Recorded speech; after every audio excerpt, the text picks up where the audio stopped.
आप सबको आज की आराधना की सभा में हम आप सबको स्वागत करते हैं परमेश्वर की मीठी और मधुर नाम से। मैं जानता हूं काफी दिनों से हम लोग अपने अपने घर पर परमेश्वर की आराधना में शामिल होते हैं और हम परमेश्वर का धन्यवाद देते हैं कि परमेश्वर ने ऐसा सिस्टम को हमारे बीच में रखा है कि हम आप सबों से मिल सकते हैं, बातें कर सकते हैं। तो हम आप सबको फिर से स्वागत करते हैं। और इससे पहले कि आज की आराधना में चले, हम आपको एक वचन बताना चाहते हैं जो हमें मिलता है भजन संहिता उसका 5वां अध्याय 11 और 12 पद में। इस प्रकार लिखा है, परंतु जितने तुझ पर भरोसा रखते हैं, इस प्रकार लिखा है, परंतु जितने तुझ पर भरोसा रखते हैं और हम सब उस पर भरोसा रखते हैं, वो सदा आनंद करे और ऊंचे स्वर से यहोवा के लिए गाते रहे। हम लोग इसलिए यहाँ इकट्ठे होते हैं कि हम परमेश्वर के नाम की स्तुति प्रशंसा महिमा करेंगे। आइए कुछ गीतों को गाएंगे और परमेश्वर के नाम की महिमा करेंगे।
उसको हम बात रहे, उसको हम बात रहे।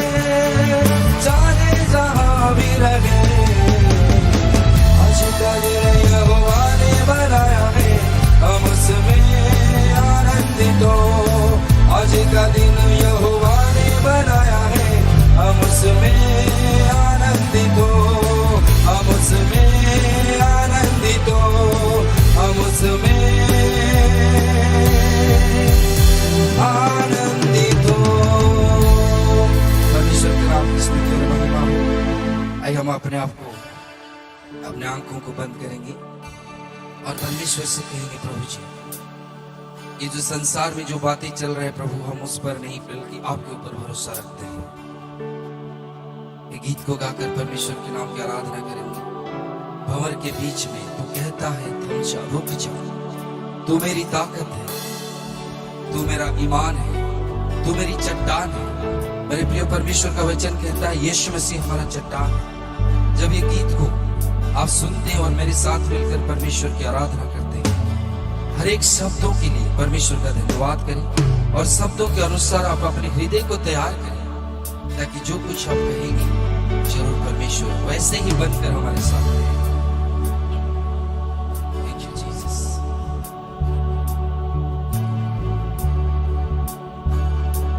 भंवर के बीच में तू कहता है थम जा, तू मेरी ताकत है, तू ही मेरा ईमान। भंवर के बीच में तू कहता है थम जा, तू मेरी ताकत है, तू ही मेरा ईमान। बीते कल में तू साथ मेरे था, आज भी मेरे साथ है खड़ा, आने वाले कल में भी होगा। उठते हुए तूफानों में तू ही मेरी चट्टान, बढ़ती हुई लहरों पे तेरे कदमों के निशान। उठते हुए उफानों में तू ही मेरी चट्टान, बढ़ती हुई लहरों पे तेरे कदमों के निशान। परमेश्वर कहता है अगर हम बीमार हैं आज, अगर हम चंगाई को चाहते हैं, आइए प्रभु जी बीमारियों में वो कहता है तो उठ जा प्रभु जी। हालेलुया। प्रभु हमें कहता है बीमारियों में तो कहता है उठ जा, यहोवा राफा, तू ही मेरी शिफा। बीमारियों में तू कहता है उठ जा, यहोवा राफा, तू ही मेरी शिफा। बीते कल में तू साथ मेरे था, आज भी मेरे साथ है खड़ा, आने वाले कल में भी होगा। उठते हुए उफानों में तू ही मेरी चट्टान, बढ़ती हुई लहरों पे तेरे कदमों के निशान करके उठते हुए उफानों में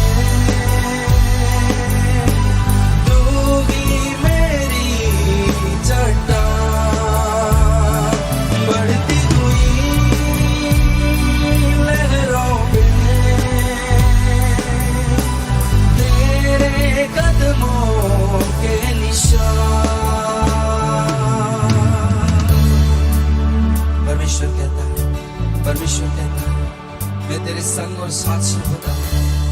आइए पवित्र आत्मा को कहे प्रभु आपकी उपस्थिति के लिए हम आपका धन्यवाद करते हैं। करता हूँ मैं समर्पण, ये आत्मा और ये जीवन। करता हूँ मैं समर्पण,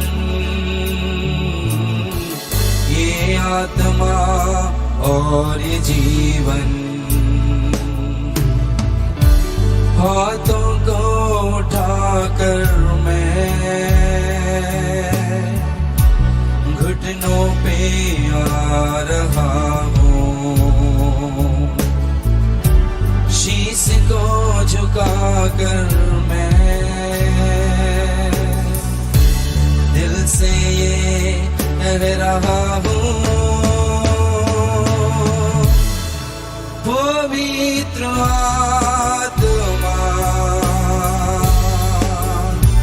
पवित्र आत्मा,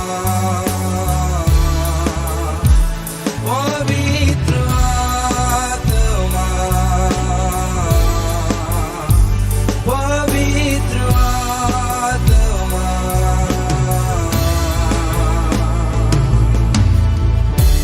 करता हूँ मैं समर्पण,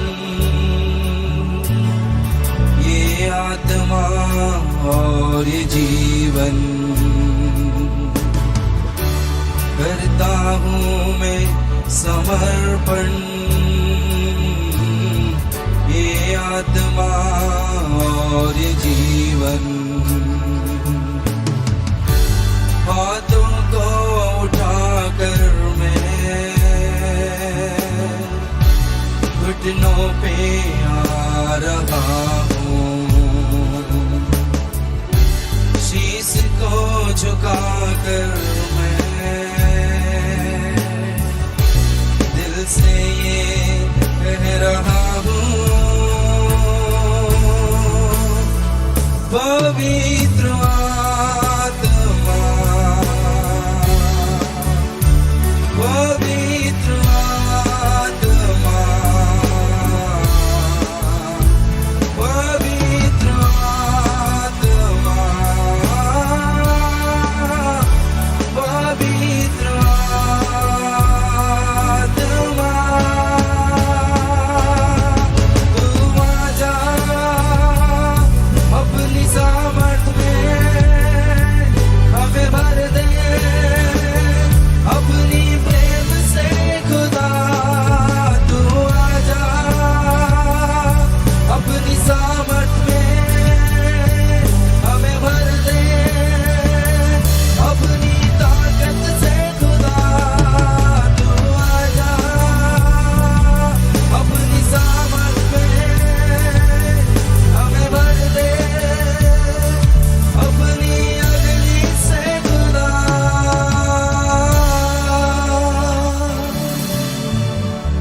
पवित्र आत्मा, पवित्र आत्मा। यीशु प्रभु, हम आपका धन्यवाद करते हैं। आप अपने उपस्थिति से, अपनी हुजूरी से हम सबको भरा प्रभु। सारी आदर महिमा खुदावन हम आपको देते हैं यीशु मसीह के नाम से। इस इतवार की सभा में आज फिर से एक बार मैं आप सबों का प्रभु यीशु मसीह के नाम में अभिवादन करता हूं, स्वागत करता हूं। आप लोग जहां कहीं से भी इस कार्यक्रम में आज जुड़ रहे हैं, मैं आप सबों का स्वागत करता हूं। मेरे प्रियो, हमें मरियम की तरह होना चाहिए। प्रभु यीशु मसीह ने कहा कि मरियम ने जिस उत्तम भाग को चुन लिया है, इससे कोई उससे नहीं छीन सकता है। और वो था, वो यीशु के चरणों में बैठ करके उससे सुनना चाहती थी, ताकि वो परमेश्वर के राज्य के विषय में या परमेश्वर के योग्य बनने के लिए जिन बातों को उसको जानना था, वो उससे यीशु मसीह सीखते थे। यार प्रभु का धन्यवाद देते हैं। इतवार दर इतवार प्रभु यीशु मसीह हम लोगों को अपनी बातों को सिखला रहे हैं। सो मेरे प्रियो, आज जो है हम लोग एक विषय पर जो है मनन करेंगे, अध्ययन करेंगे। और एक ऐसा विषय है, अगर आप इसे समझ ले, बूझ ले, तो बाइबल की बहुत सारी बातें पुराने नियम की जो है आपके लिए खुल जाएगा और जो है आप जो है परमेश्वर की भेद के बातों को समझने लगेंगे। सो जो विषय है हमारा, जो टाइटल है वह है प्रतिरूप और प्रतिछाया, जिसको अंग्रेजी में हम टाइप्स एंड शैडोज कहते हैं। सो मेरे प्रियो, ये एक थियोलॉजिकल जो है प्रिंसिपल है, थ्योरी है बाइबल को समझने का, जिसको टाइप्स एंड शैडोज कहा गया है, प्रतिरूप या प्रतिरूप और प्रतिछाया। सो इस पर हम लोग विचार करेंगे। अगर हम इसको समझते हैं तो पुराने नियम के बहुत सारी बातें समझने में हमारे लिए हमारी सहायता करेगा। सो हमें ये बात समझने की आवश्यकता है कि प्रतिरूप या प्रतिबिंब या प्रतिछाया क्या है। What is type and shadows. हम लोग समझ सकते, जब टाइप हम कहते हैं तो एक किस्म के विषय में कह रहे हैं। हम कहते हैं सेम टाइप है, यानी कि एक ही जैसा, एक ही किस्म का है। और शैडो हम समझते हैं, शैडो जो है एक छाया को हम कहते हैं, प्रतिछाया को हम कहते हैं। तो ये टाइप्स एंड शैडोज जो बाइबल में है, जिसके विषय में हम अध्ययन करना चाहते हैं, वो क्या है।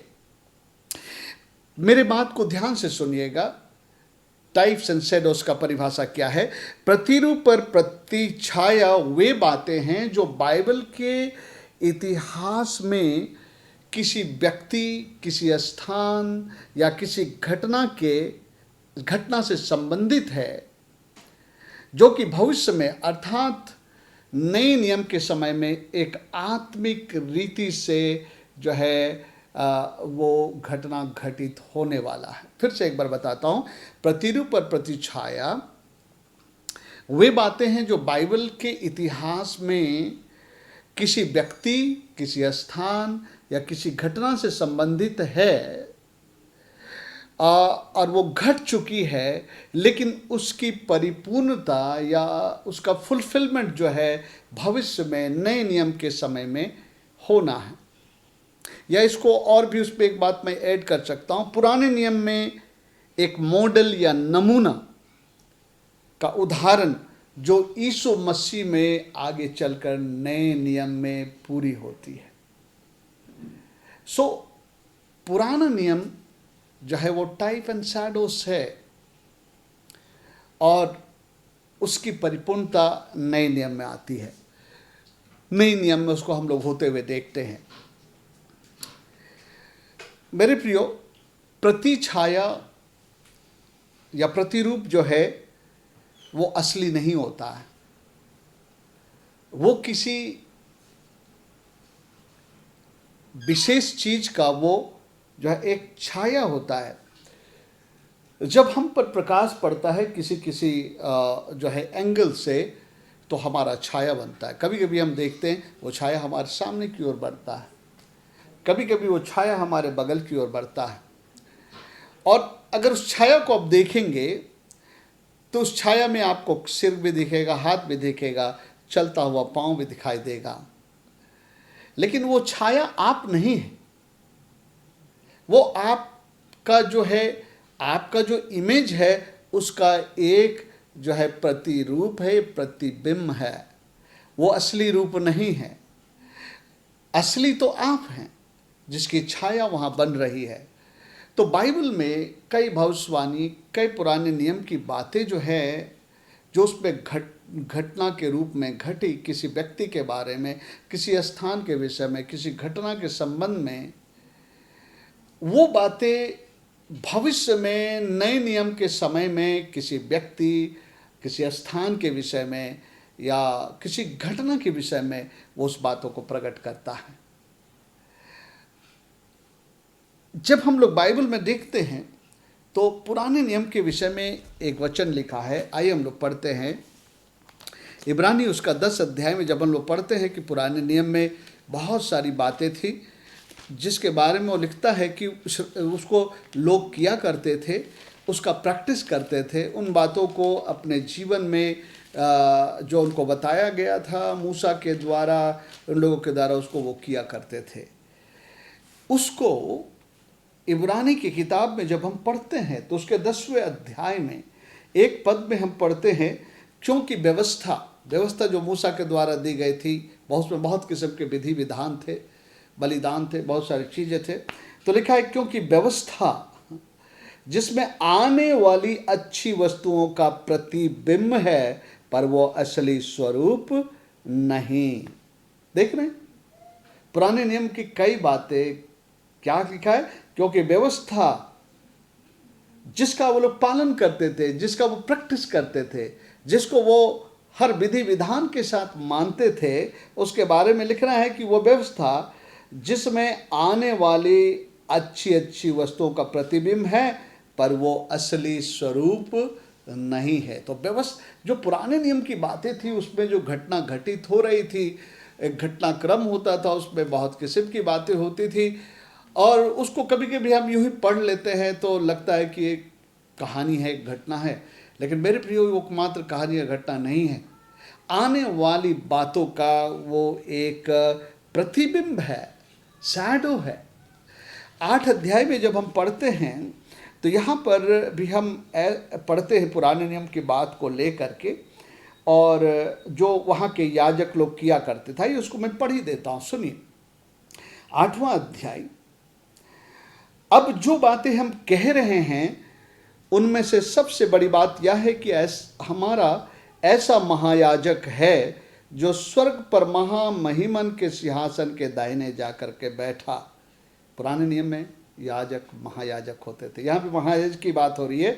लिखा है कि ऐसा महायाजक है जो स्वर्ग पर महामहिमन के सिंहासन के पास जा बैठा और पवित्र स्थान और सच्चे तंबू का सेवक हुआ, जिसे किसी मनुष्य ने नहीं वरन प्रभु ने खड़ा किया था। यहाँ भी तंबू की सेवा होती थी, लेकिन यहाँ कर रहा है कि वो पवित्र स्थान और उस सच्चे तंबू का सेवक हुआ, जिसे किसी मनुष्य ने नहीं वरन प्रभु ने खड़ा किया। क्योंकि हर एक महायाजक भेंट और बलिदान चढ़ाने के लिए ठहराया जाता है। इस कारण अवश्य है कि इस याजक के पास भी कुछ चढ़ाने के लिए हो। 4 पद को लिखता है, यदि वो पृथ्वी पर होता तो कभी याजक ना होता, इसलिए कि व्यवस्था के अनुसार भेंट चढ़ाने वाले तो हैं। 5 पद में ध्यान दीजिए में क्या लिखा है, वे स्वर्ग में की वस्तुओं के प्रतिरूप और प्रतिबिंब की सेवा करते हैं। पृथ्वी पर जो कुछ चल रहा था पुराने नियम में, वो एक प्रतिबिंब और प्रतिरूप था स्वर्ग की किसी बात का। लिखा है, जैसे जब मूसा तंबू बनाने पर था तो उसे ये चेतावनी मिली, देख जो नमूना तुझे पहाड़ पर दिखाया गया था उसके अनुसार सब कुछ बनाना। एक नमूना दिया गया था। अरे नमूना जो है स्वर्ग का था, और पृथ्वी पर उसका जो है उसी नमूने का पालन हो रहा था। लेकिन असली चीज़ ये नहीं थी, असली चीज़ तो स्वर्ग में थी। स्वर्ग का वो तंबू, स्वर्ग का नमूना है ना, स्वर्ग में वो महायाजकीय सेवा। सो यहाँ हम लोग देखते हैं कि टाइप एंड शेडोज क्या हैं। ये पुराने नियम की, बाइबल की ऐतिहासिक बातें किसी व्यक्ति के विषय में, किसी स्थान के विषय में, किसी घटना के विषय में जो घटित हुई, वो एक छाया के रूप में था, जिसका असली जो है घटना जो है वो नए नियम में वास्तविक रूप से होने वाली थी। इसी को हम लोग प्रतिरूप और प्रतिछाया कहते हैं। किसी ने इस प्रकार कहा है अंग्रेजी में, old testament is concealed in New testament and new Testament is revealed in Old testament. मेरी बात को ध्यान से सुनिएगा, मैं इसको हिंदी में एक बार अनुवाद कर देता हूं। पुराने नियम में नया नियम छुपा है और नए नियम में पुराना नियम प्रकट होता है। फिर से एक बार सुन लीजिए कि जो है New Testament is concealed in Old Testament and Old Testament revealed in New Testament. So नया नियम जो है पुराने नियम के अंदर में छुपा हुआ है, और नया नियम में पुराना नियम खुलता है। कितनी अद्भुत बात है। पुराने नियम में नया नियम छुपा हुआ है, और नए नियम में पुराने नियम की बातें खुलती है। बाइबल में लिखा है, तेरे वचन के खुलने से प्रकाश होता है। भजन संहिता 119 अध्याय में, तेरे वचन के खुलने से प्रकाश होता है। पवित्र आत्मा हमारी आंखों को खोल देता है। जब हम पुराने नियम को पढ़ते हैं, परमेश्वर उसको रिलेट करता है नए नियम से, और तब बाइबल पढ़ने का मज़ा आता है, आनंद आता है, और हम बाइबल को फिर अनुवाद करने लगते हैं। मेरे प्रियो, हम में से हर एक को बाइबल को समझने की आवश्यकता है, और उन बाइबल के बातों को समझने के लिए ये एक छाया और प्रतिछाया जो समझना हमारे लिए जरूरी है। सो मेरे प्रियो, अभी मैं आपको कुछ उदाहरण पेश करूंगा, एक नमूना दूंगा, एक हिंट्स दूंगा। मैंने जो परिभाषा आपको बताया, उस परिभाषा को मैं जो है इन उदाहरणों के द्वारा आपको हिंट्स दूंगा, प्रकट करूंगा, और इसे आप समझ लीजिए। और भविष्य में जब आप पुराना नियम पढ़ेंगे तो जो है आप नए नियम को उसके साथ रिलेट कर पाएंगे, नए नियम में उसके परिपूर्णता को आप देख पाएंगे। हमने आपको बताया 3 बातें प्रतिरूप और प्रतिछाया में, टाइप एंड शैडो में 3 बातों को मैंने क्या बताया, इसको ध्यान से सुने। प्रतिरूप और प्रतिछाया पुराने नियम के इतिहास के वे बातें हैं जो किसी व्यक्ति, किसी स्थान या किसी घटना से संबंधित है, जो शारीरिक तौर से पूरी हुई है, लेकिन उसका आत्मिक परिपूर्णता नए नियम के समय में होगा। उसकी आत्मिक परिपूर्णता यीशु मसीह में पूरा होगा।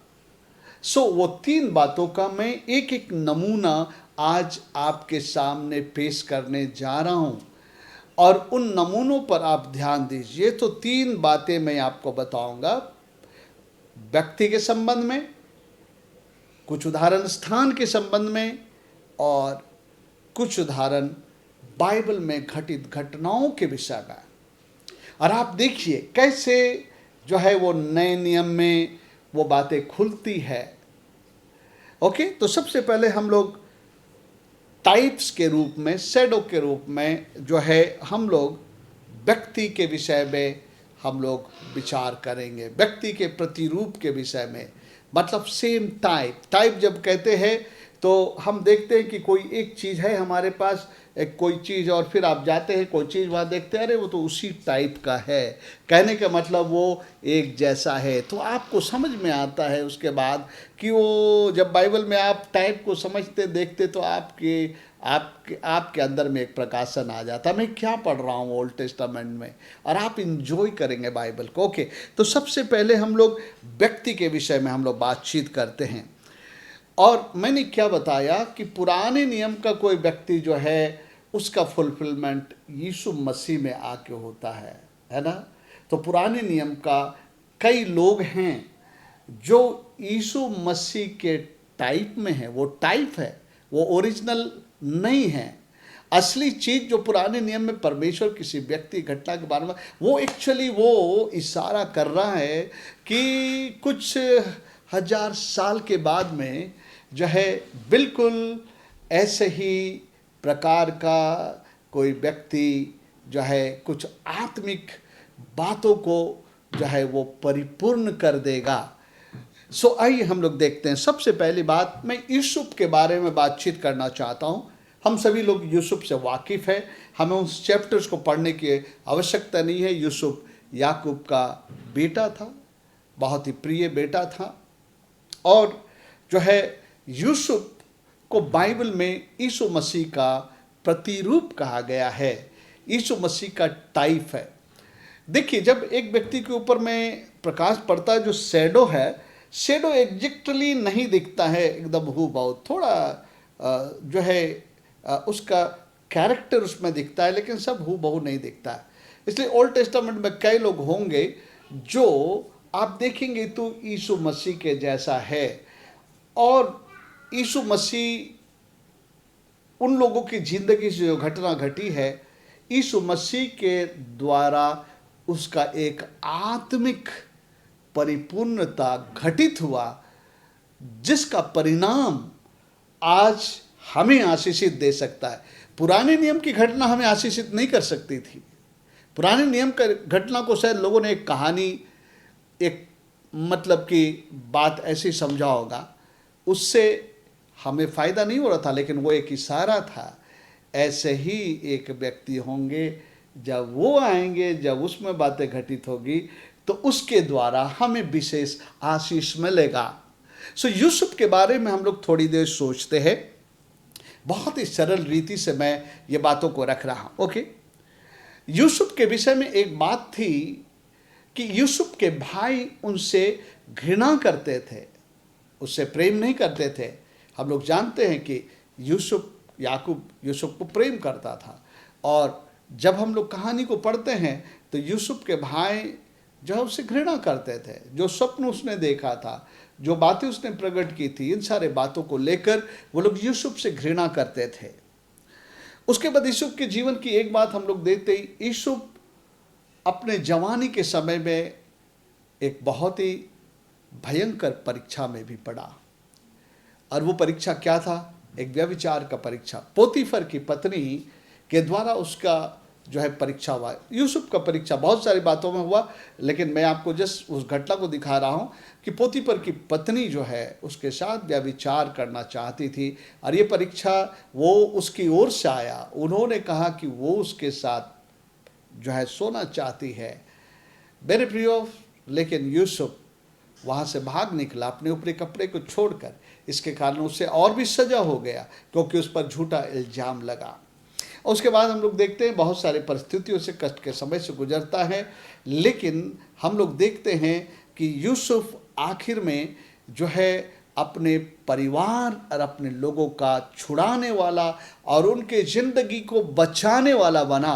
क्योंकि हम कहानी में देखते हैं कि जब भारी अकाल पड़ा, जब सब लोग नाश हो जाने वाले थे, मर जाने वाले थे, और किस तरह से बड़े ही नाटकीय ढंग से याकूब अपने बच्चों को मिस्र में अनाज लेने के लिए भेजता है, और उसी से फिर धीरे धीरे परत दर परत बातें खुलती है और ये बातें प्रकट हो जाती है यूसुफ के भाइयों पर, यूसुफ को। और तब यूसुफ अपने पिता को बुलाता है और उनका छुड़ाने वाला और उनका बचाने वाला बन जाता है। 70 लोगों का एक परिवार वहाँ से आता है और उनका उद्धार करता कहा जाए तो उनको बचाने वाला, उनको छुड़ाने वाला यूसुफ बन जाता है। और एक घटना और यूसुफ के साथ घटी थी, उसको बेचा गया था। हाँ, मैंने कहा कि जो आपका छाया है बिल्कुल एकदम एग्जैक्ट नहीं दिखाई देता, प्रतिबिंब थोड़ी हल्का फुल्का दिखता है। यूसुफ बेचा गया। यूसुफ 20 चांदी के सिक्कों में बेचा गया। अब देखिए, यीशु को देखिए, कई हजार साल के बाद में जो है यीशु मसीह आए। यीशु मसीह से उसके भाइयों ने बैर किया, यीशु मसीह के भाइयों ने उससे बैर किया। हम लोग देखते हैं कि यीशु मसीह भी बहुत रीति से परखा गया, उसकी परीक्षा हुई। सबसे पहले वो 40 दिन उपवास के बाद में, उसके बाद सारी बातें तो नहीं लिखी और क्या क्या परीक्षाएं हुई, लेकिन इब्रानी 4 का 15 पद कहता है वो हमारी ही नहीं सारी बातों में परखा गया। यानी कि एक एक परीक्षाएं जो आज हमको और आपको आती है, उन सारी बातों में यीशु मसीह की परीक्षा हुआ, क्योंकि हमारी ही तरह मांस और लहू का शरीर लिया हुआ था। लेकिन एक अच्छी बात लिखी है जो बिल्कुल यूसुफ के जैसा था। यूसुफ उस परीक्षा में भाग निकला। यीशु मसीह के बारे में लिखा है उन सारी बातों में वो परखा तो गया, लेकिन वो निष्पाप निकला। ये यूसुफ और यीशु मसीह एक ही जैसे हैं। यहाँ पर हम देख रहे एक टाइप के, यूसुफ को उसके भाइयों ने बेच दिया था चांदी के 20 सिक्कों में, और यहूदा इस्करियोती ने यूसुफ को चांदी के 30 सिक्कों में बेच दिया। सिमिलरिटी आप देख रहे हैं, एक रूपक को आप देख रहे हैं, एक जैसा है। और उसके बाद हम लोग देखते हैं कि यीशु मसीह भी एक उद्धारक और छुड़ाने वाला बना। हम सबका यीशु मसीह छुड़ाने वाला बना, हमें जो है गुलामी से, पाप के बंधन से जो है छुड़ाने वाला बना। सो यूसुफ यीशु मसीह का टाइप था। लेकिन जब यूसुफ की घटना को हम देखते हैं, वो ब्लेसिंग आपको नहीं मिलता है, आपको लगता है एक इतिहास में घटना घट गया एक व्यक्ति के साथ में इस तरह से। लेकिन जब ये कनेक्ट होता है यीशु मसीह से, यीशु मसीह, यूसुफ जो था यीशु का टाइप था, मतलब असली तो यीशु मसीह है, ये उसका प्रतिरूप था या उसका छाया था। असली तो ये यीशु था जिसको कम से कम 2000 साल के बाद उसे आना था, और बिल्कुल इसी तरह के सिचुएशन से जा करके आखिर में मानव जाति का छुड़ाने वाला और उद्धार करने वाला बना। अद्भुत है ना ये कनेक्ट हो रहा है, कैसा लग रहा है? बहुत ही अच्छी बात है। सो मेरे प्रियो, अभी एक और दूसरे व्यक्ति के बारे में मैं बातचीत करना चाहता हूं, और वो मूसा के विषय में। मूसा भी यीशु मसीह का एक टाइप था। हम बहुत सारी बातों को तो बात नहीं करेंगे, लेकिन आइए हम लोग देखते हैं मूसा के बारे में। मूसा वो व्यक्ति था जो चिन्ह और चमत्कारों को करते हुए इस्राएलियों को मिस्र के बंधुआई में से छुड़ाया, और इसके बीच में उसके साथ लोगों ने बहुत अभद्रता की, उसके साथ में काफ़ी जो है उसको पत्थरवाह करने के लिए आए, उसको मारने के लिए आए, उस पर कुड़कुड़ाए। हम देखते हैं यीशु मसीह भी चिन्ह और चमत्कारों को करने वाला व्यक्ति था, और करते करते चिन्ह चमत्कारों को एक समय आया कि वो मानव जाति के लिए जो है छुड़ाने वाला बना, अपने आप को बलिदान दे करके मानव जाति को छुड़ाने वाला। तो मूसा को डिलीवरर कहा जाता है, इस्राएलियों को मिस्र के गुलामी में से छुड़ाने वाला, और यीशु मसीह को भी डिलीवरर कहा जाता है, छुड़ाने वाला, मानव जाति को जो है आत्मिक मिस्र में से, सांसारिक मिस्र में से छुड़ाने वाला। सो आपने देखा यहाँ दो लोगों के विषय में बात किया, और जब आप बाइबल को पढ़ेंगे, मनन करेंगे, आपको बहुत सारे नाम मिलते जाएंगे।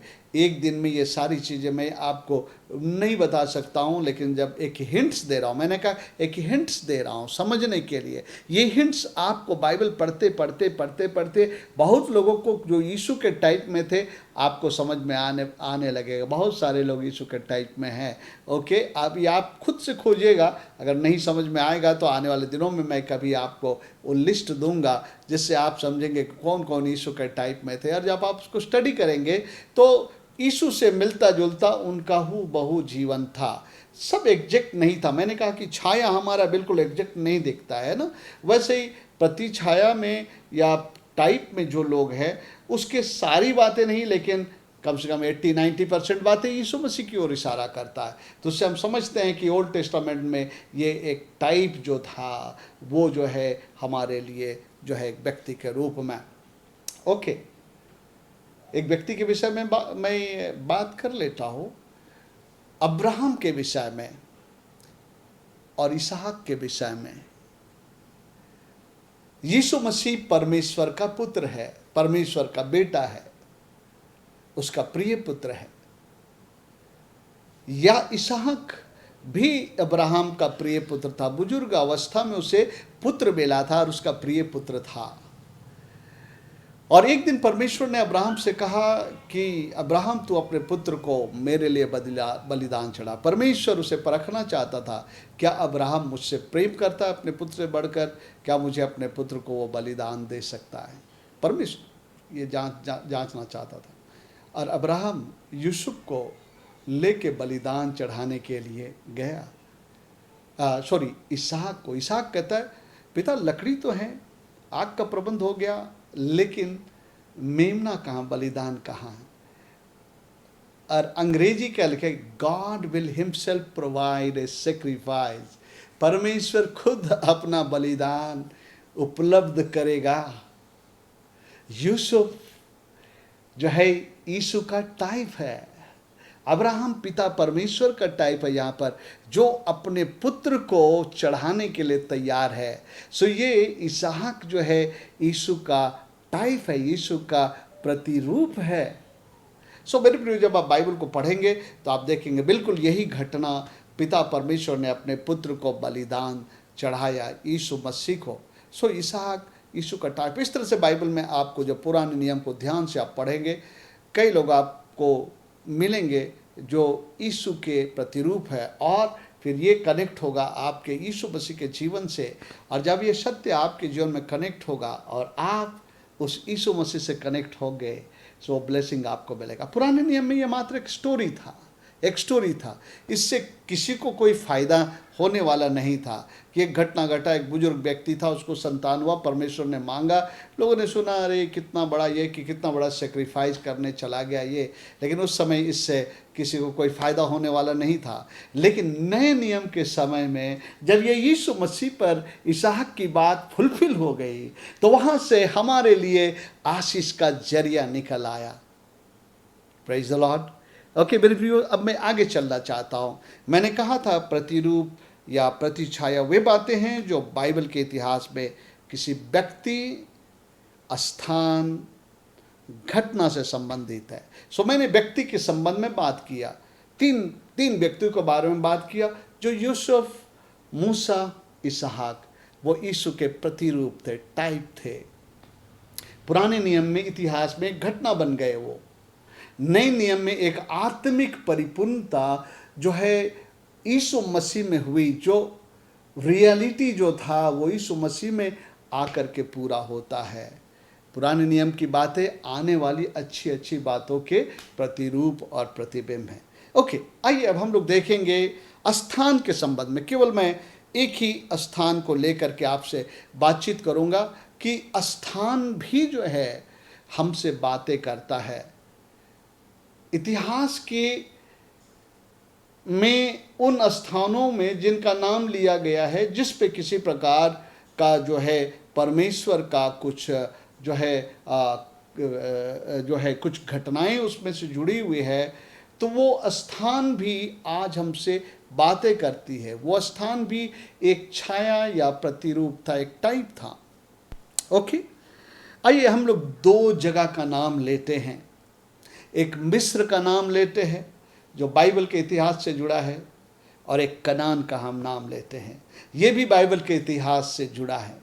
और जब मैं ये दोनों का नाम ले लिया हूँ तो आपको बाइबल की वो सारी घटनाएं और कहानी याद आ रहे होंगे। यूसुफ सबसे पहले जो मिस्र में परमेश्वर की योजना से चला गया, फिर उसके परिवार वहाँ पर आए। यूसुफ एक बहुत ही सम्मानित व्यक्ति था। वो फिरौन जो उसको जानता था, उसके राज्य में जो सारी बातों को परमेश्वर ने उसके द्वारा किया था, वो फिरौन उससे बहुत प्यार करता था, उसको बहुत सम्मानित स्थान में रखा था, और उसके लोगों को भी लाकर बसने दिया गोसेन देश में। इसके बाद ये इस्राएली लोग बढ़ने लगे, बढ़ने लगे, बढ़ने लगे, बढ़ने लगे। और जब मिस्र में बढ़ने लगे और पुराना फिरौन जब मर गया और ये नया फिरौन आया, तो उसके मन में एक बात आई कि ये इस्राएली लोग बढ़ते जा रहे हैं, बढ़ते जा रहे हैं, कि ऐसा ना हो कि ये लोग जो है हमारे ऊपर जो है इनकी संख्या बढ़ जाए, वो हमारे ऊपर राज करने लग जाएं। ऐसा करके वो लोग मिस्र में उन लोगों को सताने लगे और उन लोगों को तकलीफ देने लगे, उनको सताने लगे, तकलीफ देने लगे। लेकिन परमेश्वर ने जो है अब्राहम को एक प्रतिज्ञा दिया था अपने बुलाहट में, और वो प्रतिज्ञा क्या था? अब्राहम, उत्पत्ति किताब 12 अध्याय में, अब अब्राहम अपने देश, अपने कुटुंब, अपनी जन्मभूमि छोड़कर उस देश में जा जो मैं तुझे दिखलाता हूँ, और वहाँ मैं तुम्हें आशीष दूंगा, और तेरे द्वारा पृथ्वी के सारे कुल आशीष पाएंगे। और बाइबल में लिखा आगे, अब्राहम निकल पड़ा कनान देश में जाने के लिए। परमेश्वर ने कहा था वो देश मैं तुझे दूंगा, और वो निकल पड़ा और उस देश में घूमा, लेकिन उस वक्त वो देश उसको परमेश्वर ने दिया नहीं था, है ना। उस कनान देश की बात बोला था, मैं तुम्हें दूंगा, तेरे वंश को दूंगा। अब ऐसा है कि यहाँ पर परमेश्वर ने ये वाचा उसको बांधी, और कई वर्ष बीत गए, निकल गए। इसके दरमियान ये सारी घटनाएं घटते रही। निर्गमन का समय आया, लोग निकल के चले गए, और जो है मिस्र में से वो बाहर आ गए। लेकिन उसके पहले इसराइलियों की दशा बहुत बुरी है। सो यहाँ पर मैं अभी पॉइंट आउट करना चाहता हूँ, मिस्र जो देश था वो एक स्थान की गिनती में आता है। मिस्र संसार को का प्रतिरूप है, type of the world. World का मतलब, संसार का मतलब जिसका राजा शैतान है। फिरौन शैतान का प्रतीक है। शैतान, फिरौन के बारे में एक बात लिखा, वो सताने वाला था, इसराइलियों को सताता था, मारता था, पीटता था और उनको सताता था। और बाइबल बताती है कि इशारा करती कि फिरौन मिस्र का राजा है, शैतान इस संसार का राजा, उस पर राज्य करता है, इस प्रणाली में अपने बातों को डाल रखा है जिसके द्वारा राज करता है, लोगों के जीवन में नाश, घात और विनाश को लेकर आता है। और जब हम लोग यशायाह 31 अध्याय को पढ़ते हैं तो यहाँ पर एक इशारा है कि लोग परमेश्वर के पास नहीं जाकर संसार में मदद पाने के लिए जाते हैं। आज भी कई लोग संसार के अंदर में जो प्रणाली है उसके पास मदद पाने के लिए जाते हैं। ओझा बैत टोना है ना, भूत सिद्धि करने वाले के पास मदद पाने के लिए जाते हैं और बहुत किस्म की चीज़ों को पाने के लिए शैतान के साथ में वो लोग बाचा बांधते हैं। आज कई ऐसी बातें संसार के लोग जानते हैं कि प्रसिद्धि पाने के लिए, धन दौलत पाने के लिए वो लोग शैतान के साथ अपना जो है बाचा बांधते हैं, अपने आप को उसके हाथ में देते हैं और शैतान उसके एवज में उनको देता। आपको पता है कि यीशु मसीह को शैतान ने कहा था, अगर तू मुझे झुक कर दंडवत करेगा तो ये सारा कुछ मैं दे सकता हूँ। और आज कैसे बड़े बड़े जो म्यूजिशियंस हैं, बड़े बड़े बहुत सारे कलाकार हैं जिन्होंने अपने आप को शैतान को बेचा है, जो कि तुम मुझे, मैं तेरे पीछे चलूँगा, तू जो कहेगा कर, लेकिन तू मुझे प्रसिद्धि देना है ना, गाने के दुनिया में, बजाने की दुनिया में और बहुत सारी चीज़ों के पीछे जो है हम लोग जानते हैं। आज ऐसी दुनिया है जिसके पीछे लोग जाते हैं कि वो उनको उनके जीवन में उठाएं। तो जो है यहाँ पर जो है संसार जो है, मिस्र जो है संसार को दिखलाता है। 31 अध्याय का एक पद में लिखता, हाय उन पर, परमेश्वर कह रहा है, हाय उन पर जो सहायता पाने के लिए मिस्र को जाते हैं और घोड़ों का आसरा करते हैं, जो रथों पर भरोसा रखते हैं क्योंकि वे बहुत हैं, और सवारों पर क्योंकि अति बलवान हैं, पर इस्राएल के पवित्र की ओर दृष्टि नहीं करते, न यहोवा की खोज करते। यहाँ पर मिस्र संसार को दिखलाता है। ये संसार एक जगह है।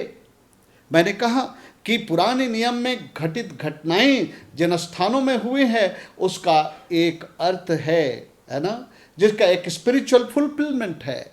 सो वो मिस्र जो पुराने समय में था वो इस संसार का प्रतीक है। फिरौन जो है शैतान का प्रतीक है। उसका काम है नाश, घात और विनाश करना। कैसा वो इसराइलियों के नाश, घात, वो विनाश कर रहा था। ओके, लेकिन परमेश्वर ने अब्राहम से प्रतिज्ञा किया था कि मैं तुमको कनान देश ले जाऊंगा।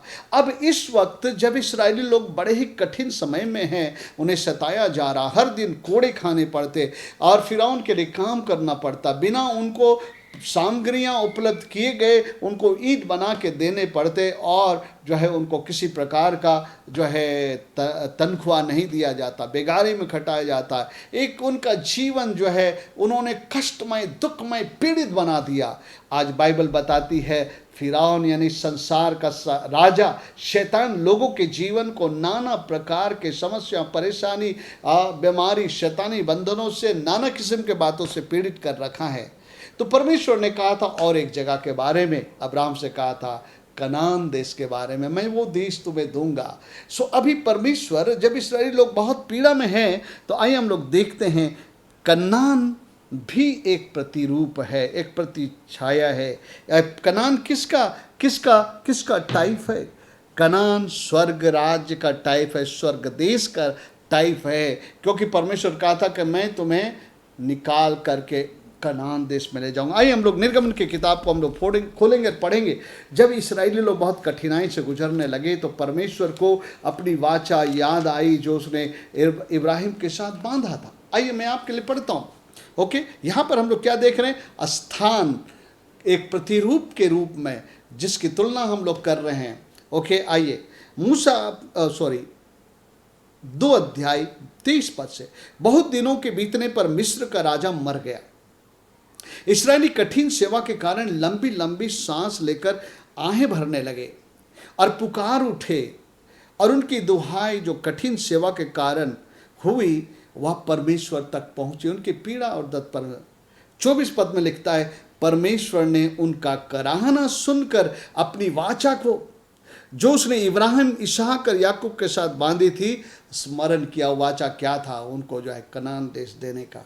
और परमेश्वर ने इस्राएलियों पर दृष्टि करके उन पर चित्त लगाया। उसके बाद परमेश्वर मूसा को आगे बातें करता। 3 अध्याय में झाड़ी में वो दर्शन देता है उसको। उसके बाद परमेश्वर मूसा को कहता है, सुनिए क्या कहता है, इनको मिस्र में से निकाल कर एक ऐसे देश में ले जाने की बात कर रहा है जो कनान देश है, जहाँ शत्रु से सताएगा नहीं, जहाँ पर उनके जीवन में विश्राम होगा, जहाँ खाने पीने की भरपूरी होगी, उसका जीवन आशीषित होगा। सो ये कनान है जो स्वर्गराज जो और परमेश्वर स्वर्गदेश और स्वर्गराज का एक चित्र है। मेरे प्रियो, हम पृथ्वी पर ही हम स्वर्ग का अनुभव शुरू कर लेते हैं और बाद में हम लोग उसके ओरिजिनल स्वर्ग में भी जाएंगे। तो हम देखते हैं मिस्र उस संसार का दृश्य, स्थान का दृश्य है, संसार का दृश्य है, और कनान देश जिसमें बहुत सारे लोग रहते थे, परमेश्वर कहता उनको निकाल कर वो देश तुम्हें दूंगा, और वो देश बड़े ही दूध और मधु बहने की धारा का देश है। वहाँ पर बहुत अच्छी फसल, बहुत अच्छी खेती होती है। डराने वाला, धमकाने वाला, सताने वाला वहाँ नहीं होगा कोई। आइए हम पढ़ते 7 पद से 3 अध्याय के। फिर यहोवा ने कहा, मैंने अपनी प्रजा के लोग जो मिस्र में हैं, यानी संसार को दिखलाता। आज ये मिस्र संसार है, मिस्र में है, उनके दुख को निश्चय देखा है, और उनकी जो चिल्लाहट परिश्रम कराने वालों के धारण होती है उसको भी मैंने सुना है, और उसकी पीड़ा पर मैंने चित्त लगाया है। इसलिए अब मैं उतर आया हूं कि उन्हें मिस्रियों के वश से छुड़ाऊं और उस देश से निकालकर एक अच्छे और बड़े देश में, अच्छा और बड़ा देश जिसके कनान की बात कह रहा है, जिसमें दूध और मधु की धाराएं बहती है, अर्थात कनानी, हित्ती, एमोरी, परिजी, हिब्बी, यबूसी लोगों के स्थान में मैं पहुंचाऊं। मेरे प्रियो, ये कनान देश स्वर्गराज का एक प्रतीक है। और जब स्वर्गराज की बात करता हूं तो लोग सोचते हैं जो हम इस संसार के बाद जब हम स्वर्ग में पहुंचेंगे। हाँ, वो बात सही है, लेकिन हमने प्रार्थना किया है, तेरा राज आए, जैसे तेरी इच्छा स्वर्ग में पूरी होती है पृथ्वी पर हो।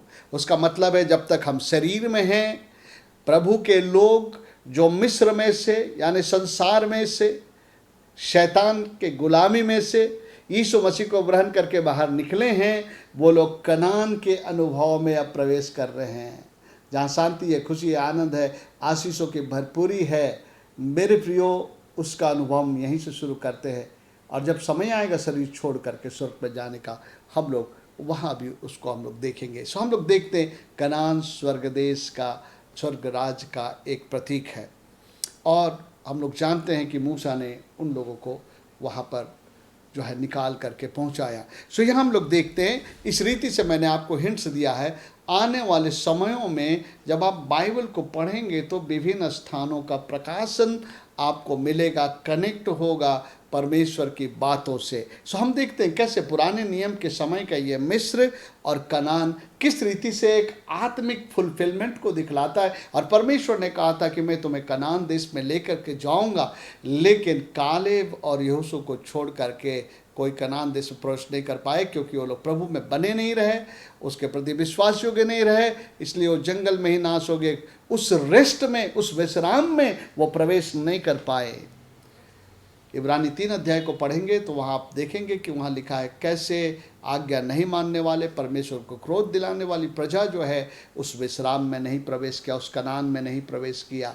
मेरे प्रियो, आज हमारे लिए चेतावनी। हमने प्रभु को जाना, हमको परमेश्वर ने अंधकार के वश से छुड़ा करके मिस्र में से बाहर निकाला है। अब पृथ्वी का जो जीवन है, अभी हमको बड़े विश्वास योग्यता से परमेश्वर की आज्ञा का पालन करते, उसके आवाज़ को सुनते हुए उसके पीछे हमें चलते रहना। हमको बलवान नहीं करना है, नहीं तो वहाँ से निकलने के बाद भी आप उस रेस्ट में प्रवेश नहीं करेंगे। इस पृथ्वी पर भी वो रेस्ट, वो विश्राम को नहीं जानेंगे, और ना तो जो है आप अंत में वहाँ प्रवेश करेंगे। सो मेरे प्रियो, मिस्र और कनान, ये स्थान हमारे लिए न्यू टेस्टामेंट में एक अलग मतलब रखता है। मिस्र यानी संसार, कनान मतलब स्वर्ग राज, और स्वर्ग राज का राजा कौन है?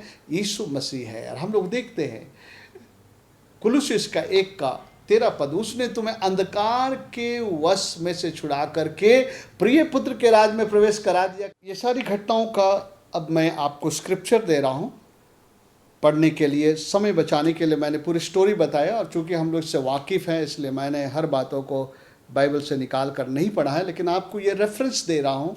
आप ये रेफरेंस लिख सकते हैं। ये रेफरेंस है उत्पत्ति 12:1-6, ये अब्राहम की बुलाहट के विषय में, और परमेश्वर जो उसे एक देश देने की बात कहा था। और फिर जो है निर्गमन उसके 21 अध्याय में 23 से 25 पद तक, और निर्गमन 3 अध्याय के 8 पद जो मैंने यहाँ अभी पढ़ दिया था।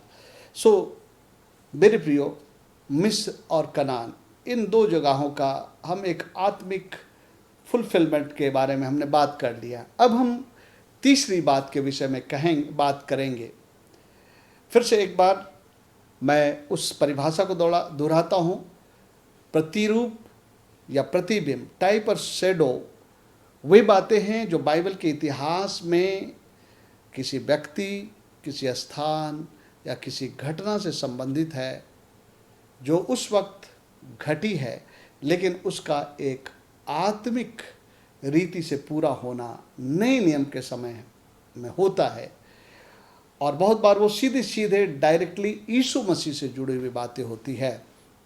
ओके, तभी हम लोग जो है अंतिम हिस्से के बारे में बातचीत करेंगे, और ये जो है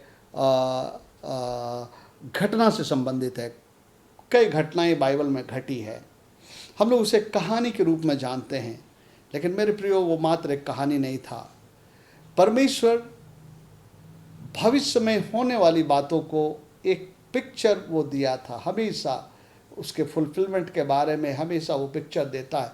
मैं आपको बताना चाहता हूँ, इसका एक पिक्चर मैं देता हूँ। देखिए, हम लोगों ने पिछले दिनों में इस बात पर विचार किया था कि कलीसिया उठाई जाएगी, कलीसिया का रैप्चर होगा। आप खुद याद कर सकते हैं कि बाइबल में ऐसे कम से कम 2 लोगों को आप याद कर सकते हैं जिनका रैप्चर हुआ, जो उठा लिए गए, है ना? एलिया, हनोक। सो वो एक झलक था, जो कि अभी इस अंतिम समय में वो बातें होगी। देख रहे हैं आप, इतिहास में घटना घटी, उसका फुलफिलमेंट जो है नए नियम के समय होगा। तो आइए हम लोग जल्दी से 1-2 घटनाओं को लेकर इस अंतिम बात को हम लोग पूरा करें। सो मेरे प्रियो, हम लोग देखें घटनाओं से संबंधित। ओके, सो आइए हम लोग उस घटना को ही लेते हैं, और हम लोग देखेंगे कैसे ये सारी बातें जो है यीशु मसीह में जाके फुलफिल होता है न्यू टेस्टामेंट टाइम में। उस समय के लोगों के लिए जो है वो एक फिजिकल घटना था, लेकिन इस समय जो है एक आत्मिक घटना है। ओके, उस समय में वो मात्र जो है इस्राएलियों से जुड़ी हुई घटना थी, लेकिन आज ये घटना पूरे मानव जाति के साथ जुड़ी हुई है। ये बातें उस समय एक टाइप या शैडो था। ओके, ये है इस्राएलियों का मिस्र से छुटकारा वाली घटना, जिसके विषय में अभी हमने चर्चा कर लिया है। उसमें कोई खास बात को ही मैं उजागर करूँगा। ओके, ठीक है। इस्राएलियों का मिस्र में से छुटकारा में जब निर्गमन 12 अध्याय में उसका 1 से 7 पद को हम लोग पढ़ते हैं, तो परमेश्वर ने वहाँ से छुटकारे के समय, और वहाँ पर तुम पर मौत ना आ जाए जब मारने वाला दूत आता है, तो परमेश्वर ने उनको एक विधान बताया था। आइए हम लोग पढ़ते हैं निर्गमन उसका 12 अध्याय में। ऐसा लिखा है 1 अध्याय से, फिर यहोवा ने मिस्र देश में मूसा और हारून से कहा, यह महीना तुम लोगों के लिए आरंभ का ठहरे, अर्थात वर्ष का पहला महीना यही ठहरे। इस्राएल की सारी मंडली से इस प्रकार कहो कि इसी महीने के 10वें दिन को तुम अपने अपने पितरों के घराने के अनुसार घराने पीछे एक मेमना ले रखो। और यदि किसी के घराने में एक मेमने के खाने के लिए मनुष्य कम हो तो अपने सबसे निकट रहने वाले पड़ोसी के साथ प्राणियों की गिनती के अनुसार एक मेमना ले रखे, और तुम हर एक के खाने के अनुसार मेमने का हिसाब करना। तुम्हारा मेमना निर्दोष 1 वर्ष का नर हो, उसमें चाहे भेड़ों में से लेना चाहे बकरियों में से।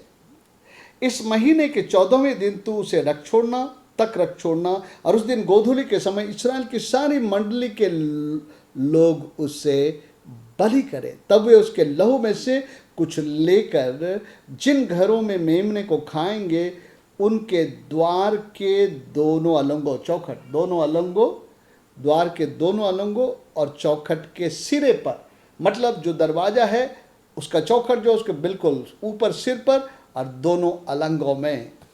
मेरे प्रियो, अगर आप वहाँ से एक लाइन खींचेंगे, जहाँ ऊपर चौखट में लगाए वहाँ से एक नीचे लाइन खींचेंगे, और जहाँ दोनों तरफ अलंगों में लगाए अगर ऐसा खींचेंगे तो एक क्रूस बन जाता है उस लहू के द्वारा।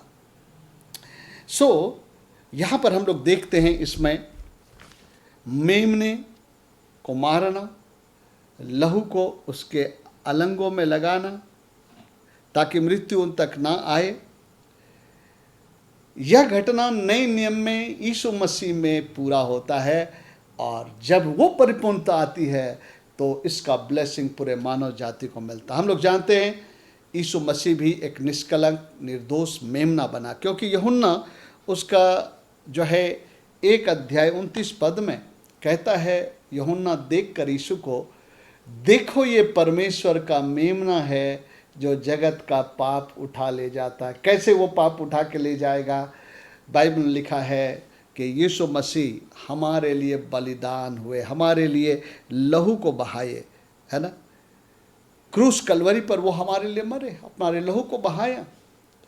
और बाइबल में लिखा है कि तुम्हारा निकम्मा चाल चलन जो बाप दादों से चला आ रहा था, सोने और चांदी से नहीं, लेकिन यीशु के जो है बहुमूल्य लहू से तुम्हारा छुटकारा होता है। हम देखते हैं पुराने नियम की घटना में जो इस्राएलियों का छुटकारा था, वो नए नियम में पूरे मानव जाति के पाप से के बंधन से छुटकारा पाने का प्रतीक था। पुराने नियम का मेमना, नए नियम का यीशु। पुराने नियम के मेमने का लहू, नए नियम के मेमना यीशु के लहू के द्वारा। क्योंकि बाइबल में लिखा है परमेश्वर ने वो विधान तो किया था, लेकिन इब्रानी 10 अध्याय में कहता है कि अनहोना था कि बकरों और बैलों के लहू से उसका उद्धार हो सकता था। इसलिए उधर 12 पद से आगे कहता है वो एक ही बार आकर के अपने बलिदान के द्वारा, अपने उस लहू को बहाने के द्वारा सब कुछ सिद्ध कर दिया। तो यहाँ पर हम देखते हैं पुराने नियम की ये घटना जो घटी थी, जो है वहाँ से मिस्रियों के बंधन से वो लोग निकले, और निकलने का जरिया कैसा था? मेमना का बलिदान, उसका लहू। ये बातें नए नियम में यीशु मसीह पर प्रकट होता है। तो पुराने नियम की घटना एक टाइप थी, एक शैडो थी, उसका फुलफिलमेंट इस नए नियम में हुआ। आमेन। ओके, एक घटना और मैं आपको लेके चलता हूँ। गिनती के पुस्तक उसका 21 अध्याय को हम लोग पढ़ेंगे। गिनती के पुस्तक में जब परमेश्वर इस्राएलियों को निकाल करके कनान देश में ले जा रहा था, तो बहुत सारे जो है परेशानियां मूसा के लिए लोग खड़े करते थे और बुड़बुड़ाते थे, परमेश्वर के खिलाफ में बातें करते थे। तो उस समय में एक प्रकार से एक ऐसा घटना घटा, है ना। आइए मैं पढ़ता हूँ गिनती उसका 21 अध्याय 4 पद से। हम क्या देख रहे हैं? टाइप्स एंड शैडोज, मतलब प्रतिरूप, प्रतिछाया। किसी चीज़ का वो टाइप है और किसी घटना का वो छाया है। आइए हम लोग देखते हैं। फिर उन्होंने होर पहाड़ से कूच करके लाल समुद्र का मार्ग लिया कि एदोम देश से बाहर बाहर घूम कर जाए, और लोगों का मन मार्ग के कारण बहुत व्याकुल हो गया। इसलिए वे परमेश्वर के विरुद्ध बात करने लगे और मूसा से कहा, तुम लोग हमको मिस्र से जंगल में मारने के लिए क्यों ले आए हो? यहाँ ना तो रोटी है ना पानी है, और हमारे प्राण इस निकम्मी रोटी से दुखित है। अतः सुनिए आगे का, अतः यहोवा ने उन लोगों में तेज विष वाले सांप भेजे जो उनको डसने लगे, और बहुत से इस्राएली मर गए। तब लोग मूसा के पास जाकर कहने लगे, हमने पाप किया है, क्योंकि हमने यहोवा के विरुद्ध में बातें की। यहोवा से प्रार्थना कर और वह हमें सांपों को हमसे दूर करें। तब मूसा ने उनके लिए प्रार्थना की। मूसा मध्यस्थ बना। मैं आपको बताया ना, मूसा यीशु मसीह का प्रतीक है। परमेश्वर और मनुष्य के बीच में एक ही बिचवाई है, यीशु मसीह। मूसा भी परमेश्वर और मनुष्य के बीच में बिचवाई बनता है। यहाँ पर लिखा है कि उससे प्रार्थना की। यहोवा ने मूसा से कहा, एक तेज विष वाले सांप की प्रतिमा बनवा कर खंभे पे लटका। तब जो सांप से डसा हुआ उसको देख ले, वो जीवित बच जाएगा। अतः मूसा ने पीतल का एक सांप बनवा कर खंभे पर लटकाया। तब सांप के डसे हुओं में से जिसने उस पीतल के सांप की ओर देखा, वो जीवित बच गए। ये एक घटना घटा था मेरे प्रियो। पीतल न्याय को दिखाता है, क्योंकि जिस वेदी पर न्याय के लिए एक बलिदान को चढ़ाया तो पीतल का वेदी था। और सांप जो है एक जहर को दिखलाता है जो मारता है। पाप उस जहर को दर्शाता है जो लोगों को मारता है। आपको पता है इसका सीधे सीधे कनेक्शन यीशु मसीह से था, क्योंकि यीशु मसीह इस बात को वो स्वयं जो है यूहन्ना रचित सुसमाचार 3 अध्याय में बोलते। आइए आप सुनिए, देखिए ये बात को यीशु मसीह यूहन्ना रचित सुसमाचार उसके 3 अध्याय में हमको बताया कि ये घटना एक टाइप था, एक छाया था जो न्यू टेस्टामेंट में पूरा होने वाला था। ओके, 3 अध्याय में इस प्रकार से लिखा है, यूहन्ना रचित सुसमाचार उसका 3 अध्याय, उसमें इस प्रकार से लिखा है 14 पद में, और जिस रीति से यीशु मसीह बोल रहे हैं यहाँ पर, जिस रीति से मूसा ने जंगल में सांप को ऊंचे पर चढ़ाया, उसी रीति से अवश्य है कि मनुष्य का पुत्र भी ऊंचे में चढ़ाया जाएगा। वो घटना एक इशारा था परमेश्वर क्या करने वाला है। एक सांप का जहर जो एक पाप को दर्शाता है, जो मनुष्य के आत्मा में मृत्यु लाया था, उससे छुड़ाने के लिए, उसके बचाने के लिए वो क्या करेगा। सो एक प्रतीक था, एक छाया था, प्रतिरूप था। कहता है, और जिस रीति से मूसा ने जंगल में सांप को ऊंचे पर चढ़ाया, उसी रीति से अवश्य है कि मनुष्य का पुत्र भी ऊंचे पे चढ़ाया जाए, ताकि जो कोई उस पर विश्वास करे वो अनंत जीवन पाए। क्योंकि परमेश्वर ने जगत से ऐसा प्रेम रखा कि उसने अपने इकलौता पुत्र को दे दिया। कहाँ पर? क्रूस कलवरी पर, ताकि जो उस पर विश्वास करे वो नष्ट ना हो लेकिन अनंत जीवन पाए, उसके ऊपर दृष्टि। सो वो घटना जो है गिनती के किताब में सांपों का डसना और मृत्यु से बच जाना, वो घटना यीशु मसीह के मृत्यु गाड़े जाने, हमारे पाप के सजा को उठाने को दर्शाता है। सो मेरे प्रियो, हम लोग एक आखिरी घटना को लेकर के आपसे बातचीत करेंगे। बातचीत मैं करना चाहता हूँ, उसके बाद हम लोग अंत करेंगे। बाइबल में रूथ के किताब को अगर आपने पढ़ लिया है तो बड़े खुशी की बात है। अगर नहीं पढ़े हैं तो आप उस किताब को पढ़िएगा। उसमें कई किरदार हैं, कई लोग हैं, और हर व्यक्ति कुछ चीज़ को दर्शाता है। हर व्यक्ति किसी आत्मिक सत्य को दर्शाता है, और जो है उसमें एक बड़ा सत्य है। ऐसे तो अगर हम उसको पढ़ें तो जो है एलीमेलेक और नोमी नाम के एक दंपति की कहानी है, जिसके 2 बेटे थे, महलोन और किलयोन। मैं कोई स्क्रिप्चर नहीं पढ़ने जा रहा हूँ, मैं स्टोरी को रिलेट कर रहा हूँ, और मैं आपको वहाँ ले जाकर दिखाना चाहता हूँ उस कहानी में घटी घटनाएं पुरानी नियम का नए नियम में क्या होने जा रहा था, परमेश्वर क्या करने जा रहा था। एक बड़े ही अद्भुत बात को वो किताब प्रकट करता है। सो एलीमेलेक, नओमी और उसके 2 बेटे महलोन और किलयोन, जब वहाँ बेतलहम प्राता में जब अकाल पड़ा तो ये लोग मोआब देश की ओर निकल पड़े, ताकि वहाँ उनको भोजन मिले, वहाँ खाने पीने मिले, और जो है वो सरवाइव करें। वो वहाँ चले तो जाते हैं, लेकिन कुछ समय के बाद एलीमेलेक मर जाता है। अब नाओमी अपने 2 बेटों के साथ रह जाती है, महलोन और किलयोन। और महलोन और किलयोन यहाँ पर 2 मोआबी स्त्रियों से विवाह कर लेते। याद रखिए, लोग यहूदी हैं, लेकिन यहाँ पर जो है वो लोग 2 मोआबी स्त्री से विवाह कर लेते। एक का नाम ओपरा था और एक का नाम रूथ था। लेकिन दुख की बात और घटी महलोन और किलियोन भी मर गए। अब नाओमी अपने उन 2 बहुओं के साथ रह गई, बच गई। और नाओमी ने सुना कि परमेश्वर ने यहूदा देश की सुधि ली है, वहाँ पर अन्न है, उपलब्ध है। तब उसने सोचा अब मैं वापस लौटती हूँ अपने देश को, अपने ज़मीन को मैं वापस जाती हूँ। लेकिन उसके पास एक समस्या था, उसके पास 2 विधवा बहू थी, और इसलिए वो उन 2 विधवा बहुओं से कहती है कि मैं अपने देश लौट जाना चाहती हूँ, तुम भी अपने मायके, अपने माता पिता के पास लौट जाओ, अब फिर से तुम शादी कर लो और अपने परिवार। तो कहने लगे नहीं नहीं, हम आप ही के साथ चलेंगे। तो फिर वो समझाती है,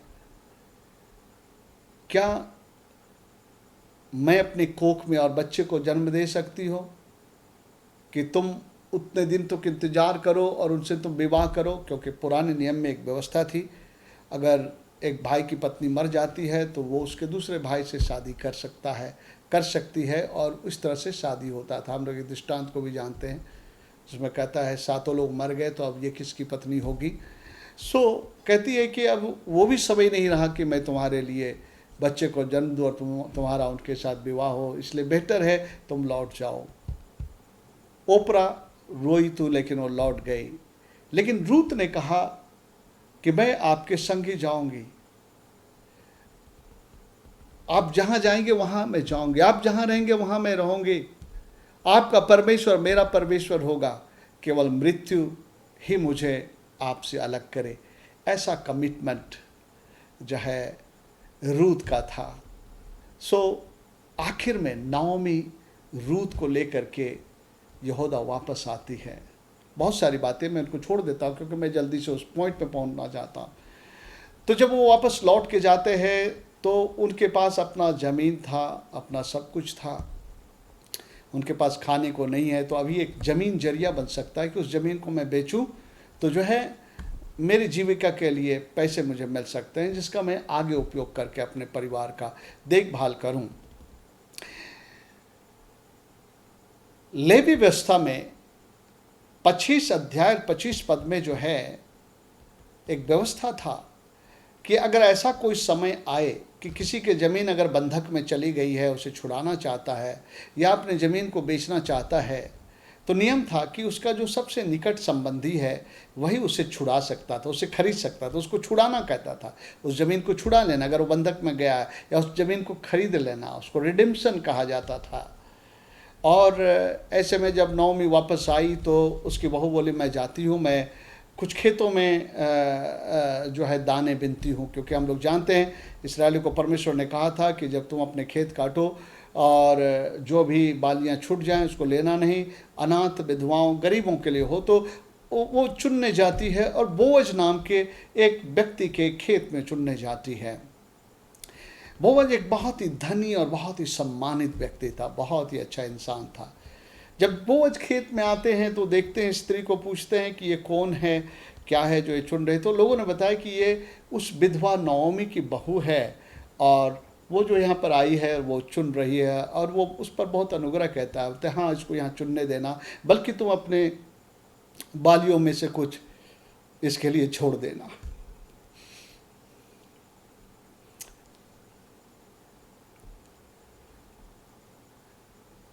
मेरे प्रियो, जो बातें आगे खुलेगी परमेश्वर के प्रेम को आप जानेंगे। फिर वो बाली चुनने लगी और फिर वो घर वापस आई और अपने सास को बताई कि मैं लेकर आई हूँ। और उसने पूछा तुम कहाँ पर चुन रही थी? उसने बताया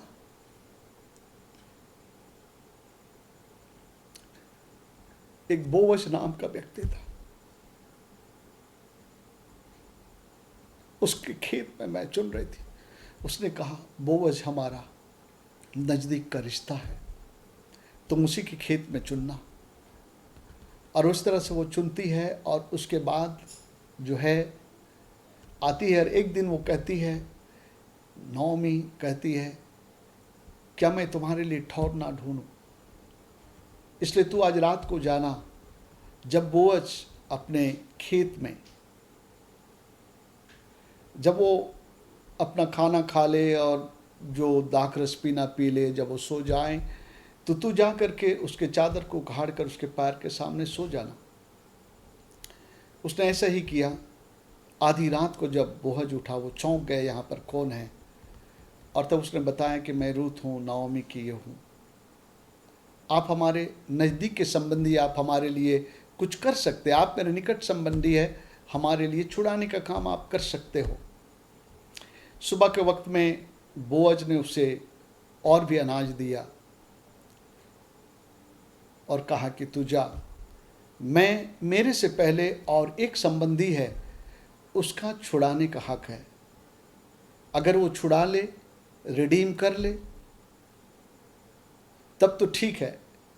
अगर वो ऐसा ना करे तो फिर मैं छुड़ाने का काम करूँगा। फिर उसने जा कर के नाओमी को सारी बातें बताई। नाओमी कहती है, जब तक आज ये व्यक्ति इस काम को पूरा ना कर ले, वो चैन से नहीं रहेगा।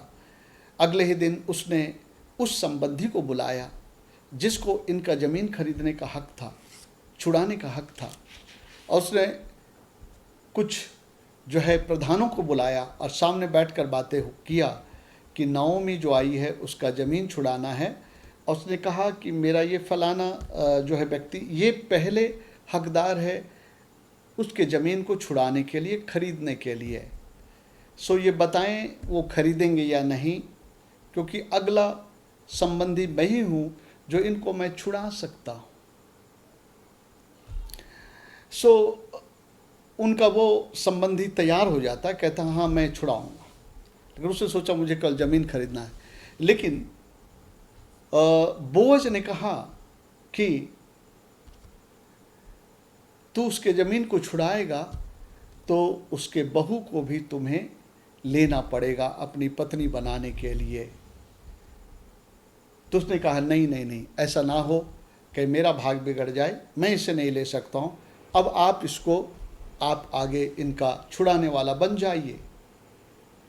सो बोअज उनका छुड़ाने वाला बन गया। वहाँ जो रीति विधि थी, उसने अपना चप्पल उतार के दे दिया। उसके बाद बोअज ने उस खेत की कीमत और दाम चुका दिया और रूथ को भी अपना पत्नी होने के लिए ले लिया। बोअज और रूथ, ये एक आत्मिक फुलफिलमेंट जो यीशु मसीह और अन्य जातियों के बीच में हुआ। बोअज यीशु मसीह का प्रतिरूप है और रूथ अन्य जातियों का प्रतीक है। आपको पता है, हम लोग परमेश्वर की प्रजा नहीं थे, अन्य जाति लोग परमेश्वर की प्रजा नहीं थे। परमेश्वर ने इस्राएलियों को अपनी प्रजा होने के लिए चुना था, और इस्राएली लोग परमेश्वर के घराने के लोग नहीं थे। लेकिन मेरे प्रियो, इफिसियों के पत्री में हम पढ़ते हैं, परमेश्वर के पास एक योजना थी कि वो अन्य जातियों को भी उसी में भागी करेगा। आइए हम पढ़ते हैं इफिसियों के पत्री, उसका 3रा अध्याय को हम लोग पढ़ते हैं। इफिसियों के पत्री और उसका 3रा अध्याय, उसमें एक बात लिखा है। इफिसियों के पत्री उसका 3रा अध्याय, उसका 5 पद से, जो अन्य समय में मनुष्य की संतानों को ऐसा नहीं बताया गया था, जैसा कि आत्मा के द्वारा अब उसके पवित्र प्रेरितों और भविष्यवक्ताओं पर प्रकट किया गया है, अर्थात यह कि मसीह यीशु में सुसमाचार के द्वारा अन्य जाति लोग मिरास में साझी और एक ही देह की प्रतिज्ञा के भागी होंगे। Hallelujah, hallelujah. रूथ एक मोआबिन स्त्री थी, और एक अन्य जाति स्त्री थी, वो परमेश्वर के प्रजा में से नहीं थी। मेरे प्रियो, हम लोग भी अन्य जातियों की गिनती में आते हैं। हम जिस भी पृष्ठभूमि से भारतवर्ष में आए हैं, यहूदी लोग परमेश्वर के चुने हुए प्रजा थे। हमारा परमेश्वर के साथ कोई हक नहीं था, हमारा परमेश्वर में कोई भाग नहीं था। लेकिन परमेश्वर अपनी दया और कृपा को दिखलाता है। बोअज की तरह यीशु मसीह हमारा रिडीमर बनता है, हमारे लिए कीमत चुकाने वाला बनता है, हमारे लिए खरीदने वाला बनता है। और रूत जो अन्य जातियों में से आए हुए लोगों का प्रतीक है, अन्य जातियों के लिए प्रभु यीशु मसीह ने अपना द्वार खोल दिया। यीशु मसीह पर विश्वास करने के द्वारा आज हम भी जो है परमेश्वर के संतान बन गए हैं, परमेश्वर के राज्य बन गए। पिछले दिन हमने इफिसियों में पढ़ा, उसने दोनों में से लेकर एक मनुष्य बना लिया, यहूदी और अन्य जातियों में से। मेरे प्रियो, याद रखिए, हम परमेश्वर के लोग नहीं हो सकते थे, हम अन्य जाति लोग थे, हमारा परमेश्वर में कोई भाग नहीं था। लेकिन यीशु मसीह जो बोअज जो एक प्रतीक बना है, बोअज जो टाइप है, वो यीशु मसीह का टाइप था। बोअज ने उन दिनों में जो किया था, यीशु मसीह इस नए नियम के समय में हमारे आपके लिए किया। मेरे प्रियो, आज मैं बहुत खुश हूँ। मेरे आंखों में आंसू क्यों आई? ये परमेश्वर का प्रेम।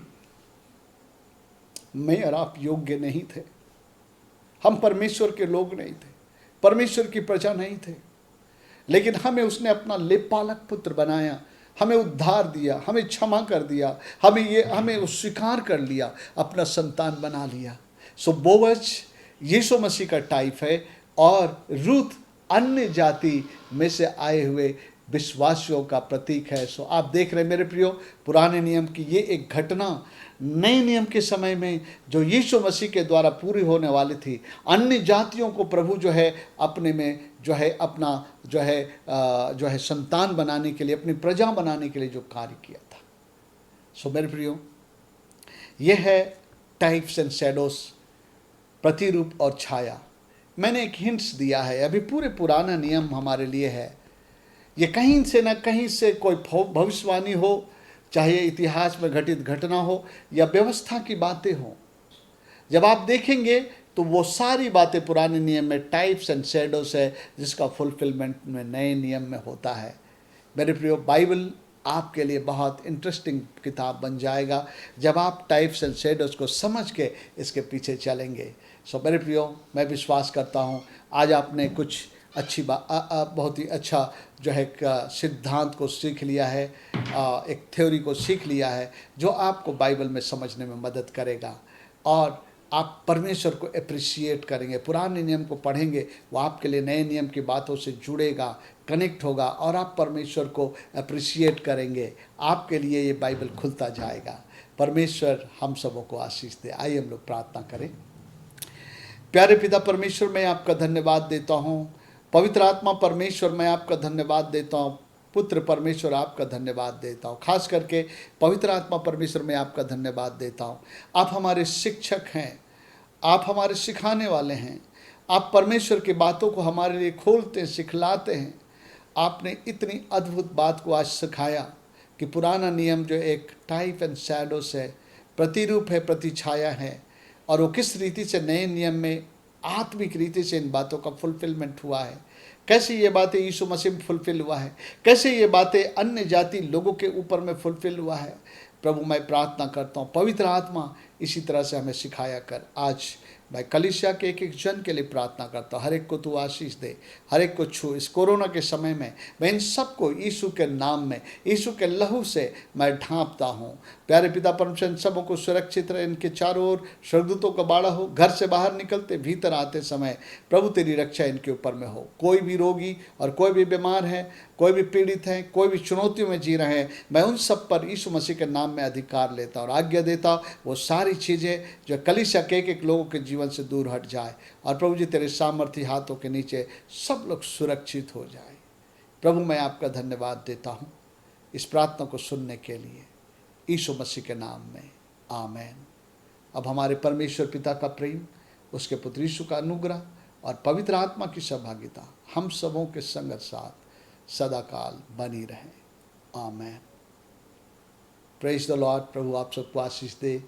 फिर अगले इतवार को हम लोग मिलेंगे।